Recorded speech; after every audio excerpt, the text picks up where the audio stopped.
요한복음 6장 22절부터 27절까지의 말씀, 우리 다 같이 한 목소리로 천천히 읽겠습니다.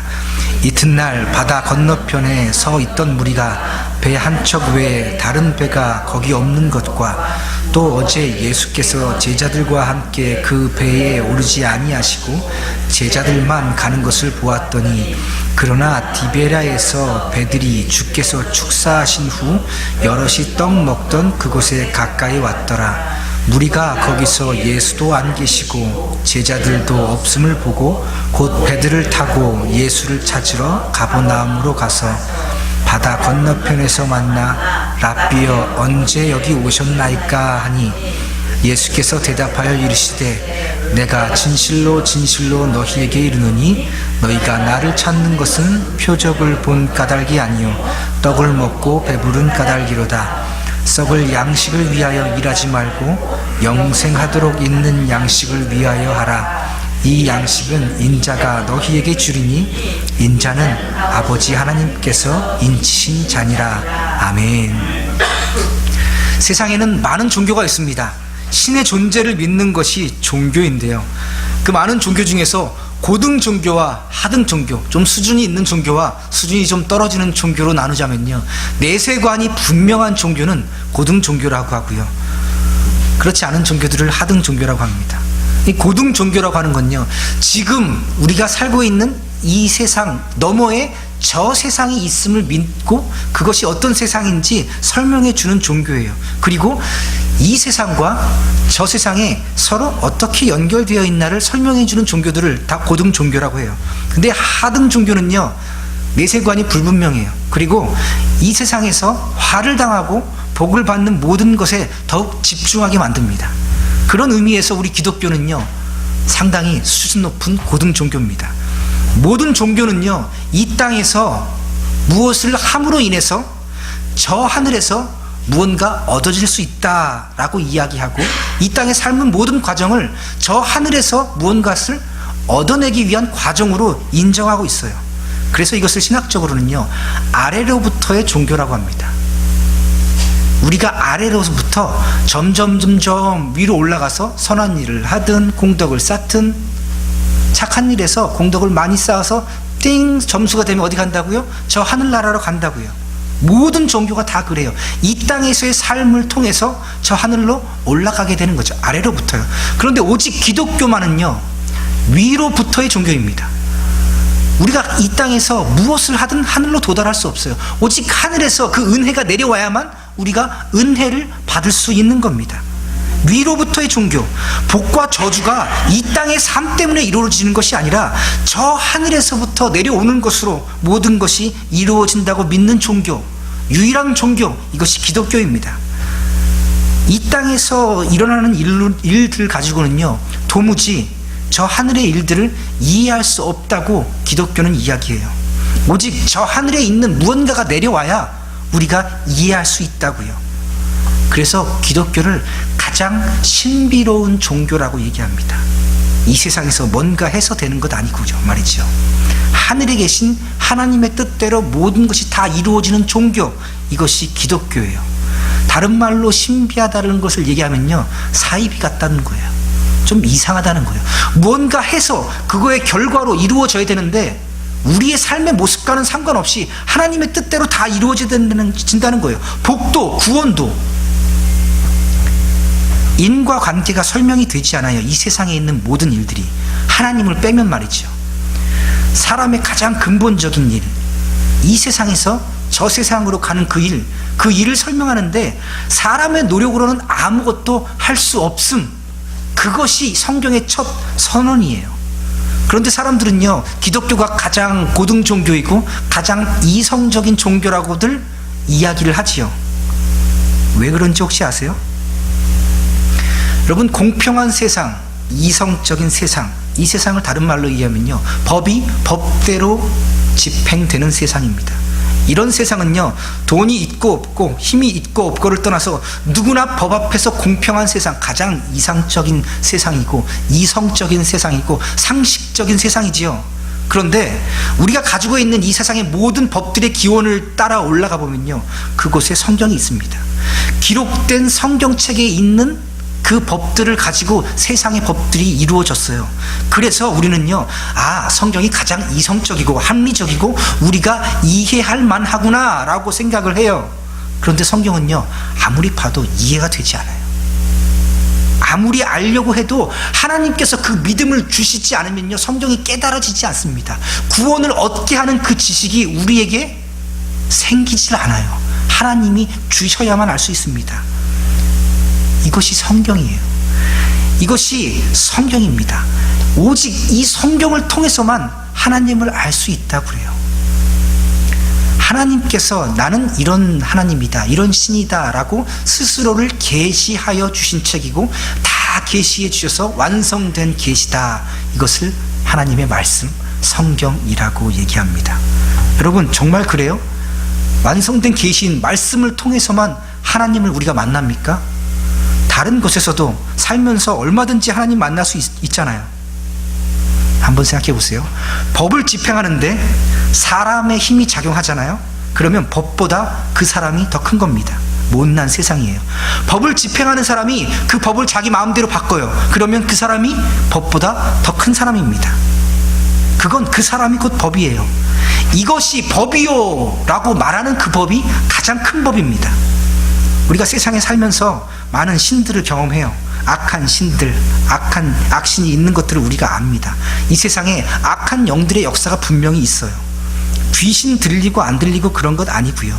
그런데 이 세상에 많은 영들의 역사 중에서 우리에게 역사하는 영을 오직 성령이라고 얘기합니다. 하나님의 영이요. 그 하나님의 영이 하나님의 영인 것을 우리가 어떻게 알아요? 그 하나님의 영을 통해서 우리가 하나님을 경험하고 하나님을 알게 돼요. 그런데 어떻게 해요? 내가 받은 그 영이 하나님의 영인지 성령인지 누가 증명해 준다고요? 말씀이요. 내가 받은 그 성령이 성령임을 오직 말씀이 증거해 주기 때문에 말씀이 근본인 겁니다. 누가 가르쳐 줘요? 누가 보증합니까? 하나님의 말씀이요. 이것이 하나님이다 라고 말하는 것이 어디에 있어요? 말씀밖에 없어요. 그러니 말씀을 통해서만 하나님을 알 수 있는 거예요. 저기서 병 나았으니 하나님입니다. 아닙니다. 병을 낫게 해 주신다고 성경에서 이야기했으니 그분이 하나님인 겁니다. 이 세상에서 모든 일어나는 일들을 이런 방식으로 저런 방식으로 설명을 해요. 그런데 내가 가진 그 하나님이 진짜 하나님임을 어떻게 알 수 있습니까? 성경이 그 하나님이 진짜다라고 이야기해 주기 때문이에요. 기독교는 성경의 종교입니다. 기독교는 말씀의 종교입니다. 다시요, 하나님을 누가 하나님이라고 한다고요? 말씀이요. 그래서 기독교는 성경의 종교, 말씀의 종교예요. 우리가 그 하나님께 갈 수 있는 유일한 방법은 말씀뿐입니다. 그 말씀이 육신이 되어서 이 땅에 오셨어요. 그분의 이름은 누굴까요? 영어로 지저스. 그 예수님이 말씀이 육신이 되어서 오신 분이에요. 그 예수를 믿는 종교를 다른 말로 기독교라고 하는 거예요. 기독이라고 하는 말은요, 기독교, 기독론, 크리스티애니티, 크리스톨로지, 앞에 크라이스트가 다 들어가 있는 거예요. 기독, 그 예수쟁이들이 하는 모든 것을 기독이라는 말이 듣는 거예요. 내가 감동받는 종교가 기독교가 아니고요, 내가 믿어서 이 땅에서 조금 더 나은 삶을 살도록 도와주는 것이 기독교가 아니고, 나를 위로해주는 종교가 기독교가 아니고, 말씀 그대로 믿는 것을 기독교라고 합니다. 그런데 성경은요, 그 말씀은 우리에게 이렇게 얘기해요. 살아도 주를 위하여, 죽어도 주를 위하여. 기독교는 하나님의 종교예요. 모든 것이 그를 위해 존재한다고 얘기합니다. 그러니 우리가 살아가는 모든 삶은 누구를 위하여 존재합니까? 하나님을 위한 거예요. 그런데 하나님을 하나님으로 부르고 있는 것이 지금 뭐라고요? 말씀이라고요. 그러니까 우리는 말씀을 통해서 우리 주님을 만나고 하나님의 역사를 말씀을 통해서 확인할 수 있습니다. 그래서 예배라고 하는 것은요, 그분께 우리의 인생을 드리는 것이요. 어떻게 해요? 말씀이신 그분이 임재하는 곳에 우리가 엎드려지는 거예요. 다시 정리합니다. 그분의 임재를 우리가 어떻게 확인할 수 있어요? 역시 말씀이에요. 내가 감동받을 만한 이야기를 찾아 듣는 것이 아니라, 내가 이해하기 쉬운 이야기를 듣는 것이 아니라, 내 마음에 위로가 되고 듣기 편한 것을 찾는 것이 아니라, 말씀이 하시는 그대로의 내용을 듣는 것, 그 분의 임재 앞에, 신의 임재 앞에 나오는 것, 그것이 예배입니다. 자, 그래서 우리는요, 말씀, 오직 말씀이 전부라고 얘기해요. Sola Scriptura, only Scripture. 오직 말씀뿐이라고요. 우리 기독교는요, 말씀 빼면 아무것도 아닙니다. 우리 종교는요, 우리 기독교는요, 우리 예수쟁이들은요, 말씀 위에 굳게 서서 오직 그렇게만 살아가는 줄 믿습니다. 우리 인생이 무엇을 위해 존재한다고요? 하나님을 위해 존재한다고요. 그 하나님께서 창세전에 계셨고, 그 창세전에 말씀이 계셨고, 그 말씀이 육신이 되신 분이 예수님이에요. 오직 예수님을 통해서만 우리가 하나님께 갈 수 있고 하나님을 믿을 수 있습니다. 우리가 하나님을 위해서 존재해요. 그런데 그 하나님이 우리 앞에 지금 무엇을 있어요? 말씀으로 있습니다. 그러면 우리는 누구를 위해, 무엇을 위해 존재합니까? 말씀을 위해 존재하게 되는 겁니다. 그 말씀이 육신이 되신 예수님을 위해서요. 그 예수님은 누구의 아들이에요? 하나님의 아들이요. 하나님의 아들이라는 말은 곧 예수님이 하나님이시다 라는 겁니다. 말씀이 누구예요? 말씀이 곧 하나님입니다. 그런데 말씀은 이렇게 이야기합니다. 사람이 떡으로만 살 것이 아니요 오직 하나님의 입으로부터 나오는 모든 말씀으로 살 것이니라. 사람은 떡 때문에 살아요? 말씀 때문에 살아요? 말씀 때문이에요. 잘 아시는군요. 자, 때문에 라는 말을 다른 말로 바꾸면 위하여 그렇습니다. 그러면 사람은 떡을 위하여 살아요? 아니면 말씀을 위하여 살아요? 말씀을 위하여. 여러분 정말 그러세요? 사람이 떡으로만 살 것이 아니요 오직 말씀으로 산다 했잖아요. 그런데 이 말씀이 조금 어렵습니다. 잘 이해하지 못해서 그런 것이 아니라 이 문장 자체가 좀 어려운 구조로 되어 있어요. 여기서 때문에는 위하여로 이해할 수 있다고 했죠. 사람이 떡으로 사는 것이 아닙니다. 오직 말씀으로만 삽니다 하면 이해가 되는데, 그거 아니면 사람은 떡으로도 살고 하나님 말씀으로도 살면 이해가 되는데, 떡으로만은 아니고 하나님의 말씀으로 산다. 이상하잖아요. 떡을 위해 살기도 하지만 하나님의 말씀을 위해서도 산다. 이건 성경과 안 맞잖아요. 우리의 신앙과 맞지 않다고요. 우리는 떡을 위하여 살지 않고 하나님을 위하여 사는데, 다 그렇게 살고 있잖아요. 그렇게 안 되는 것 뿐이지. 그런데 이것이 왜 어렵냐면요, 우리에게 왜 제일 이해가 안 되냐면, 떡과 하나님을 따로 떨어뜨려서 따로따로 생각하니까 이 말씀이 이해가 잘 안 되는 거예요.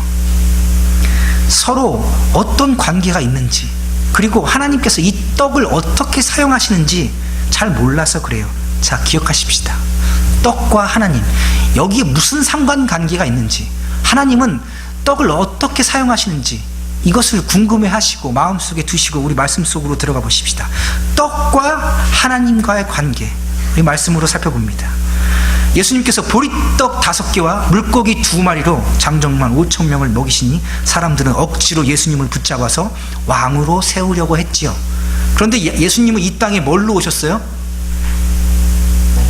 1번 왕, 2번 왕, 3번 왕. 몇 번일까요? 예수님은 이 땅에 뭘로 오셨어요? 왕으로 오셨어요. 혹시 4번이 있을까봐 기다리신 건 아니시죠? 마태복음은 뭘로 시작해요? 아브라함과 다윗의 아들, 까먹었습니다. 진짜로 까먹었는데요. 아브라함과 다윗의 자손 예수 그리스도의 세계라. 네, 이제 맞습니다. 그런데 한국말만 아브라함, 다윗 그러지 헬라어나 모든 성경은요 다윗 먼저 되어 있어요. 근데 헬라어는요 하고 싶은 말, 중요한 말 먼저 하는 습성이 있어요. 그래서 다윗의 아들 예수 그리스도 먼저, 아브라함 나중이에요. 그런데 한국 사람들은 어르신 먼저죠. 그래서 아브라함 먼저 쓴 거예요. 다윗의 시작, 마태복음의 시작, 예수님이 누구로 오셨다고요? 다윗의 아들, 왕의 후손, 왕으로 오셨다. 그것이 신약의 시작이에요. 예수님은 이 땅에 뭘로 오셨다고요? 왕으로 이미 오셨어요. 그런데 지금 사람들이 떡 먹고 예수님을 뭘 삼아주려고 해요? 이미 왕으로 왔는데 자기네들이 왕 세워주겠대요. 뭔가 이상하지요. 이미 왕인데 자신들은요 자기들이 원하는 왕으로 삼고 싶은 거예요. 예수님은 이미 왕이세요. 그런데 우리가 예수님 왕 삼아드리겠습니다. 여러분, 그렇지 않잖아요. 이거는요, 구원은 예수님이 대장이니까 구원은 예수님이 다 가지시고, 이 땅에서 우리가 떡으로 사는 삶의 이 부분은 예수님이 왕이긴 하지만 돈은 좀 필요하고 명예도 좀 필요하고 건강도 좀 필요하니까 이런 부분은 예수님의 왕의 역할을 조금 천천히 제가 드리겠습니다. 그리고 내가 필요가 되고 때가 되면 그때 예수님께서 내가 가진 모든 것에도 왕이라고 내가 세워드리지요 까짓 거. 괘씸하지 않으세요? 이 사람들이 지금 이런 괘씸한 마음 갖고 있는 거예요. 이미 왕이신데 왕으로 삼아주겠다고요. 그리고 떡도 만들어 달라고요. 지금 오병이어를 맛본 사람들이 스스로 왕 대신 예수님을 억지로 잡아다가 자기들의 왕 삼겠다는 것이 이런 심보예요. 떡 만들어내라. 이런 마음을 아시는 예수님께서 그 사람들을 다 물리십니다. 그리고 제자들은 바다 저 건너편으로 가라 하시고 혼자 산으로 가셔서 기도를 하세요. 그런데 그날 밤에 폭풍우가 막 몰아치죠. 제자들은 두려워합니다. 예수님께서 바다 위로 걸어가셔서 두려워하는 제자들을 만나 주시지요. 그런데 그 두려워하는 제자들에 대해서 성경은 뭐라고 기록하고 있냐면요, 떡을 먹고 배부른 까닭에, 그 기적의 떡 때문에 도리어 마음이 둔하여져서 그들이 두려웠다. 제자들의 마음이 무엇 때문에 두려워졌어요? 마음이 둔하여져서. 무엇 때문에요? 떡 때문에, 기적의 떡 때문에. 그러나 예수님께서 만나주시고 그들을 곧 가려던 땅에 이르게 해주세요. 여기서 질문이요, 여기서 떡은 무슨 떡일까요? 1번 찹쌀떡, 2번 꿀떡, 3번 보리떡, 4번 표적의 떡. 무슨 떡일까요? 잘 모르면 좀 그런 거예요. 표적의 떡이겠죠. 그런데 이 떡 자체는 지금 무슨 떡이에요? 보리떡이라고 나와 있어요. 그런데 보리떡이 어떻게 생겼는지 모르겠어요. 그 이스라엘에서도 보리떡이라고 하는지 모르겠지만 또 다른 곳에는 빵이라고. 그러면 보리빵일까요? 혹시 건빵일까? 이런 생각 저만 합니까? 오늘 또 재미없군요. 보리떡 때문에 그게 너무 맛있어서 그 마음에 홀려서 마음이 둔하여진 게 아니라 그 표적을 맛보고 그 표적에 홀려서 마음이 둔해졌다고요. 표적을 영어로 하면 사인이에요. 운전할 때 이정표 같은 것도 있죠. 그런 것들을 사인이라고 얘기해요. 미국에 저 처음 왔을 때 그 녹색 이정표를 보고 야, 내가 미국에 왔구나 했습니다. 근데 어느 동네 가니까요, 그 이정표에 글씨마다 전구가 달려가지고 불이 나오더라고요. 야, 멋있다. 밤에도 글씨를 잘 읽을 수 있구나. 근데 이정표를 보고 어디로 가는 걸 계속 보고 가야 되는데 이정표가 너무 신기해서 계속 이정표만 구경하고 뒤로 돌아갑니다. 그럼 어떻게 돼요? 사고 나요. 잘못된 길 갈 뿐만 아니라 사고 나지요. 오병이어는 사인이에요. 그 표적이란 말이에요. 그런데 계속 그것만 보고 가고 있어요. 그러면 뭐 나요? 사고 나요. 지금 제자들한테 뭐 났어요? 사고가 났어요. 폭풍이 친 게 사고가 난 게 아니라 그 폭풍 때문에 두려워하는 것을 사고 났다고 성경이 지금 얘기하고 있는 거예요. 그들이 마음을 떡에 뺏겨 버려서 예수 그리스도를 가진 것을 모르는 것, 그걸 지금 사고 났다고 얘기하고 있는 거예요. 그러나 예수님께서는 그 우둔하여진 사고치고 있는 제자들을 나무라지 않으시고 내니 두려워 말라 위로하시고 그들을 만나주시고 그들을 곧 건너편까지 건너가게 해주십니다. 아멘. 그리고 이제 그 다음 날이 되었어요. 떡 먹었던 많은 사람들이 날이 밝자 예수님을 찾아 떠납니다. 어제 분명히 제자들은 뭐 타고 떠났어요? 배 타고 떠났어요. 자기들이 봤거든요. 근데 거기에 예수님 안 탄 걸 자기들이 분명히 봤어요. 그러니 여기 어딘가에 분명히 계시겠지 하고 예수님을 막 찾으러 다닙니다. 억지로 왕을 삼으려고 아침 일찍부터 사람들이 왔어요. 그런데 여기저기 흩어져서 찾아보는데 아무도 안 보여요. 예수님이 없단 말이죠. 그런데 마침 저 밑에 동네에서 예수님을 찾으러 배 타고 온 사람들이 있었어요. 그 사람들과 함께 거기에 있던 예수를 찾던 사람들이 그 배를 타고 그 아래 동네로 내려갑니다. 여러분 신기하지 않으세요? 예수님이 배 타고 안 간 거 알아요. 밤에 거기 있는 거 분명히 알았죠. 그런데 이 사람들은 예수님을 그곳에서 찾다가 없으니 포기하고 어디로 가냐면 바다 건너편으로 지금 배 타고 가고 있는 거예요. 어떤 마음의 확신이 있었냐면 예수님께서는 반드시 이 바다를 건너가셨을 것이다. 제자들은 배 타고 건너갔는데 예수님 안 타셨어요. 찾다가 없으니 배 타고 건너편으로 가요. 어디로 가셨을까? 어떻게 가셨을까? 그때는요, 예수님께서는 주로 가버나움 쪽에서 활동하셨어요. 그 오병이어의 기적의 바다 건너편에서요. 그러니 그쪽으로 찾아가는 것은 좀 이해할 만합니다.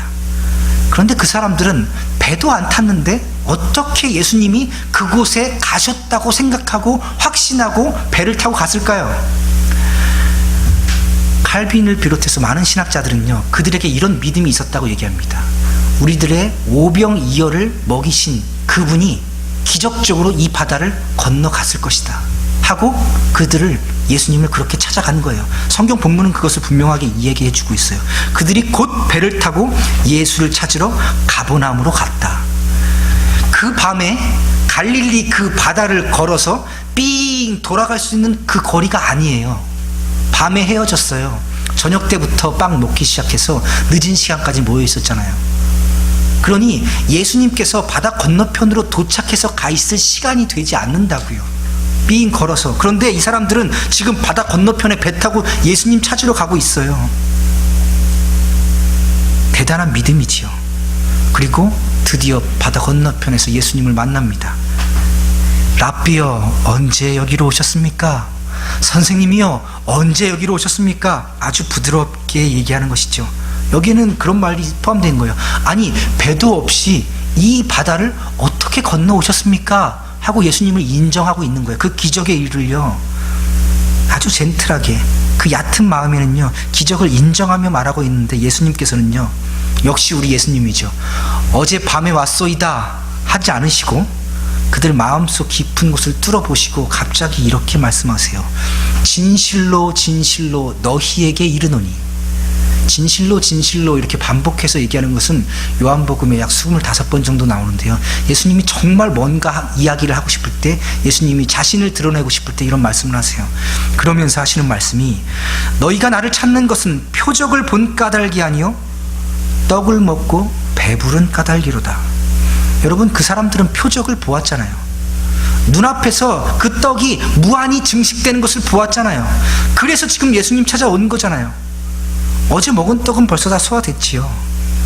표적을 보긴 하였지만 그것이 무엇을 가르치는지 의미를 전혀 몰랐지요. 그냥 배불러서 예수님 찾아온 거예요. 그런데 여러분, 그 표적은 무엇으로 이루어져 있어요? 떡으로 이루어져 있다고요. 배부르게 해주는 거잖아요. 그런데 왜 이것 가지고 예수님이 그 무리들의 마음을 책망하고 있느냐고요. 떡 먹고 배불러서 찾으면 안 돼요? 그것 때문에 예수님 더 찾을 수도 있잖아요. 두 가지 이유가 있습니다. 첫 번째는 여기 있는 사람들은요, 떡과 표적을 동일시 여겼기 때문이에요. 어리석은 사람들인데요, 어리석은 사람들은요, 하나님이 주시는 복과 이 세상에서 생각하는 복이 똑같다라고 생각하는 거예요. 여러분, 하나님 믿으면 배 안 고픕니까? 하나님 믿으면 절대로 실패가 없습니까? 우리 아닌 걸 알아요. 그런데 많은 사람들이 하나님께서 보여주시는 표적과 이 땅에서의 떡을 동일시 여긴다고요. 하나님 잘 믿으면, 교회 잘 다니면 이 땅에서 고생 끝, 행복 시작, 그렇게 될 걸 믿어요? 그렇지 않아요. 이런 어린 신앙이죠. 그들은 그렇게 믿었어요. 떡과 표적이 똑같다. 떡 그 자체가 표적이라고 생각했어요. 두 번째 잘못은요, 표적이 이야기하는 표적의 중요성을 깨닫지 못해서 그래요. 그건 뭐냐면요, 만약에 그 떡이 보여주는, 그 표적이 보여주는 것이 무엇인지 진정으로 깨달았다면요, 그들은요, 와 하고 예수님 찾아 나서지 않았을 거예요. 예수님을 진정으로 만나는 모든 사람들의 삶의 자세를 보니까요, 주님, 나는 주님의 신발끈 푸는 것도 감당하지 못하겠습니다. 엎드립니다. 주님, 이 죄인을 떠나 주옵소서. 진정으로 예수님을 깨닫는 사람들은요, 회개가 터졌습니다. 그 앞에 통회함과 엎드려짐이 있었습니다. 그런데 그 무리들은요, 그것을 깨닫지 못했기 때문에 와, 왕이다 그런 거예요. 믿고 나니 이렇게 달라졌습니다. 교회 일 열심히 하니 이렇게 달라졌습니다. 주일에 가게 문 닫으니 다른 날 이렇게 복을 더 주시더군요. 부족한 가운데 몸과 마음과 정성을 들였더니 이 부족한 것까지 다 채워주시더군요. 맞아요. 이런 일들이 우리에게 일어납니다. 이런 일들이 우리에게 일어나길 축복합니다. 그러나 그 표적은, 우리에게 일어나고 있는 이런 일들은 그것 얘기하고 싶은 게 아니에요. 그 오병이어의 떡이 무한히 증식되는 것은요, 예수께서 생명의 떡임을 보여주는 도구였습니다. 이전에도 없었고 이후에도 없을 하늘에서 먹을 것이 뚝뚝 떨어지는 만나를 먹었던 사람들도 그 광야에서 다 죽었습니다. 하나님께서 내려주시는 그 놀라운 만나를 먹고도 그들은 편하게 죽지도 못하고 광야에서 다 엎드려 죽었어요. 만나를 경험하는 것은 놀라운 축복입니다. 기적을 경험하는 것은 놀라운 축복이지요. 먹을 것이 부족할 때 하나님께 간구하여서 일용할 양식을 얻는 것은 우리에게 놀라운 축복입니다. 아픈 몸을 이겨내며 그 힘든 시절을 견뎌내며 오늘까지 온 것이 다 주님의 은혜입니다. 그러나 이것보다 더 큰 것이 있습니다. 예수님께서 이어서 말씀하세요. 썩을 양식을 위하여 일하지 말고 영생하도록 있는 양식을 위하여 일하라. 이 문장은요, 이렇습니다. 썩을 양식을 위해서 일하지 말랬으니 우리 내일부터 직장 나가지 마십시다. 썩을 양식을 위하여 일하지 말라고 했으니 내일 사업장 문 열지 않아도 되겠지요. 학교 안 가도 되겠지요. 그런데 지금 썩을 것과 썩지 않을 것 모두를 양식, 떡으로 예수님께서 말씀하고 계신 거예요. 저는 저에게 자주 묻습니다. 최선을 다하고 있는가? 여러분, 정말 최선을 다해서 살아오셨습니까? 스스로 생각하기에 나는 최선을 다했습니다, 자신 있게 말할 수 있겠습니까? 학생들, 정말 최선 다해서 공부했습니까? 정말 그게 최선입니까? 여러분, 일하면서 소득을 얻을 때 정말 최선을 다했습니까? 정말 그게 최선이었습니까? 여러분, 우리 최선 다하십시다. 높이 나는 새가 멀리 보고 아침에 일찍 일어나는 새가 벌레도 잡는다고, 맞지요? 그렇게 최선을 다하다 보면 보상이 있을 겁니다. 우리 그렇게 살아가는 게 맞아요. 그런데요, 우리가 살아가는 이 세상은요, 점점 더 개천에서 용나는 게 어려운 세상이 되고 말았어요. 지금 우리가 이렇게 힘든 게요, 꼭 내 탓은 아니라고요. 나는 최선을 다했지만 능력과 기회가 균등하지 않았기에 우리들의 삶의 모습이 서로 다른 겁니다. 여러분, 대한민국에서요, 집이 없어서 고시원도 아니고 만화방, 찜질방, 이런 집 아닌 집에 살고 있는 숫자가 200만 가구가 넘는다고 합니다. 그런데 2017년 한 해 동안에 집값이 1억 원 이상 오른 집을 가진 사람이 100만 명이 넘는다고 합니다. 이제는요, 스스로 벌어서 서울에 집 사고 사는 것이요, 젊은이들에게는 불가능한 꿈이 되어버린 지 오래되었어요. 2019년도 17년이요, 서울에서 9급 공무원을 뽑는데 1514명을 뽑았대요. 그런데 12만 4천 명이 올렸답니다. 82.5대 1. 강제 퇴직 당하지 않고 정년까지만 가자, 그냥 이게 꿈이 되어버렸어요. 그 입시 지옥을 거쳐서 더 지독하고 혹독한 취업의 관문을 통과해서 직장에 다녔더니 이제 곧 강제 퇴직 당할 위기입니다. 정년 퇴직, 그것이 꿈이에요. 공무원 살아도요, 퇴직하면요, 그 이후에 앞으로 20년, 30년이 남아있어요.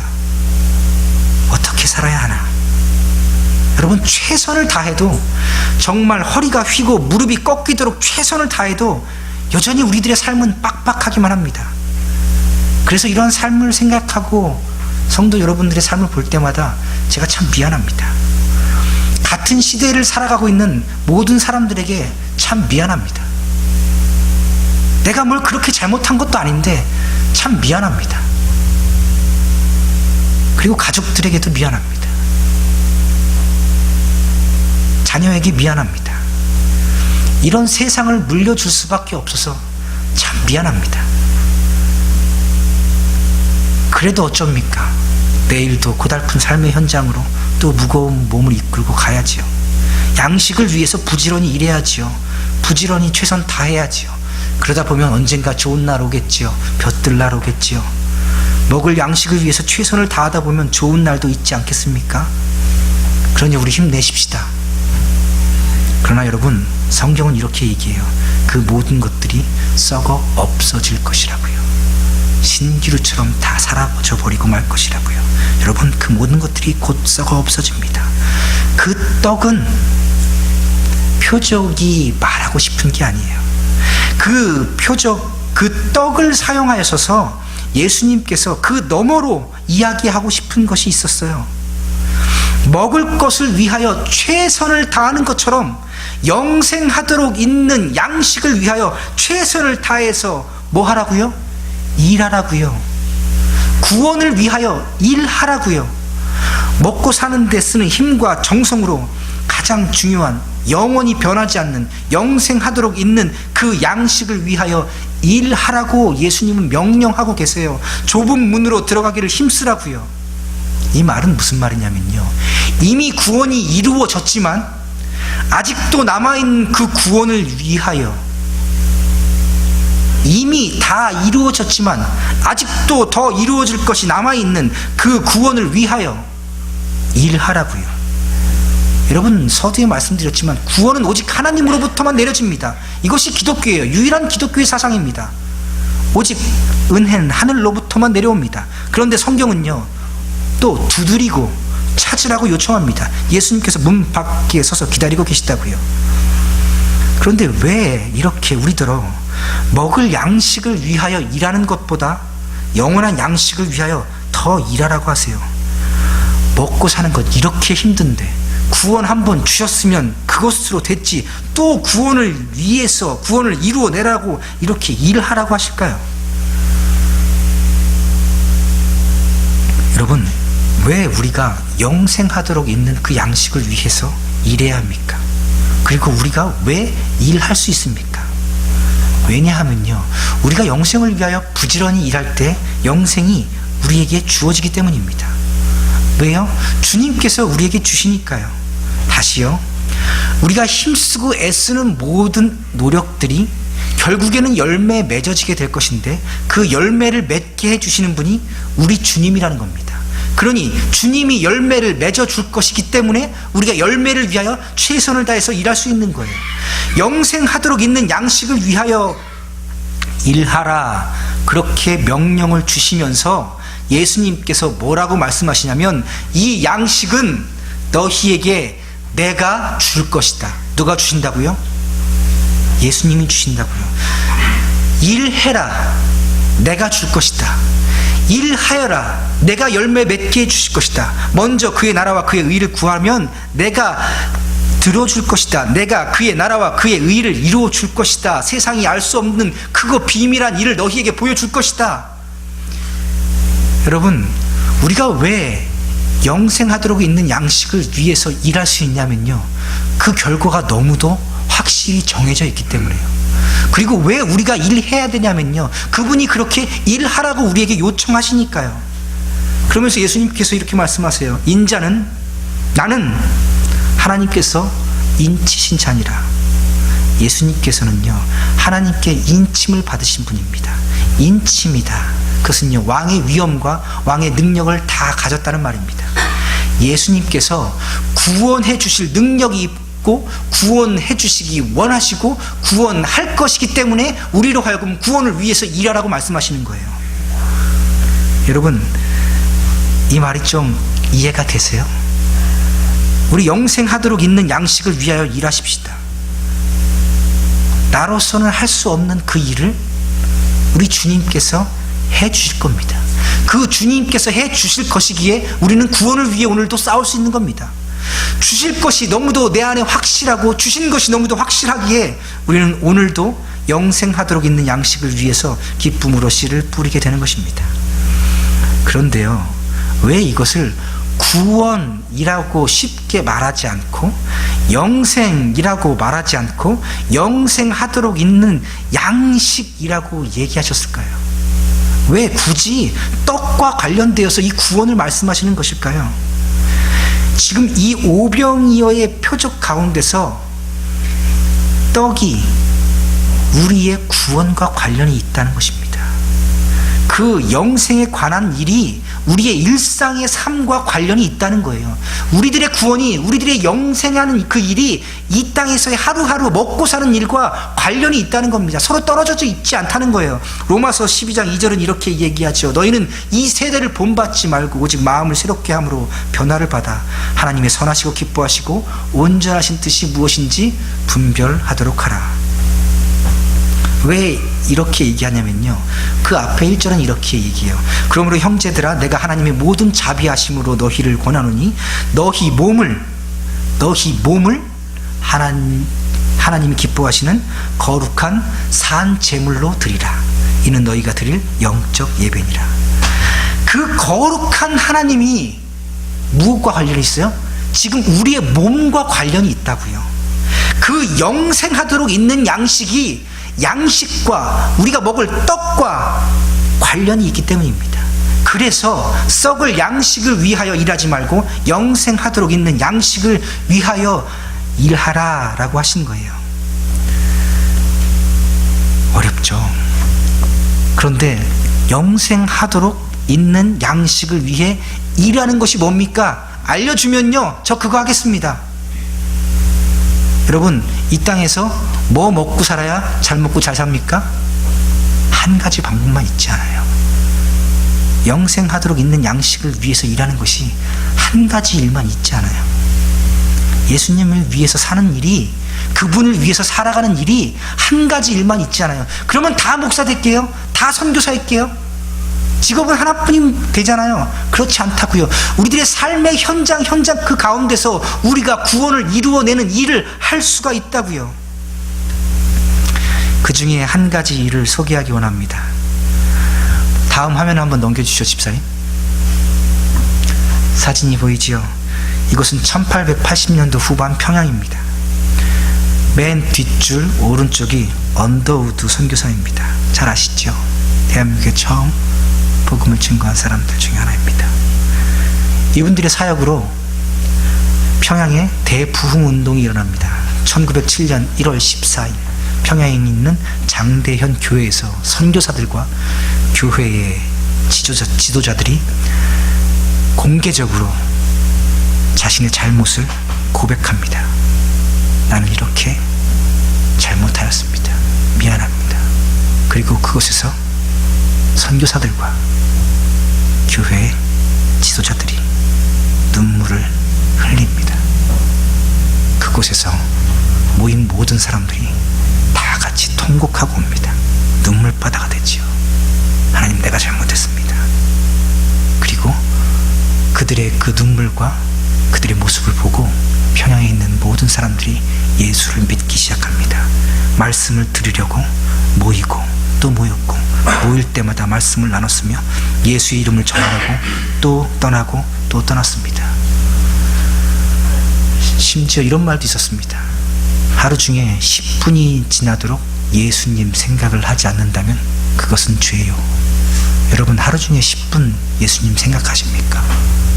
그런데 그 사람들은요, 잠시라도 예수님 생각을 놓으면 그것이 하나님께 너무 미안했습니다. 지난 목요일이었습니다. 제 집무실에서 말씀 준비하고 있는데 저 선교 사무실로부터 키가 한참 큰 잘생긴 미국 분이 찾아오셨어요. 파라과이에서 고아원 사역을 하고 계신다고 자신을 소개하더군요. 그리고 저한테 이런저런 이야기를 하면서 평양 대부흥 운동을 아느냐고, Do you know 평양? 저는 한국 사람들만 Do you know 김치 하는 줄 알았더니요, 미국 사람들도 저한테 Do you know 평양 하더라고요. 그래서 씩 웃었죠. 알어, I'm Korean. 그랬더니 그분이요, 가방에서 주섬주섬 꺼낸 게 바로 저 사진입니다.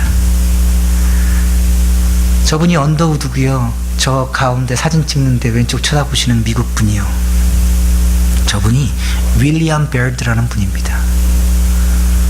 저분이 제 할아버지입니다.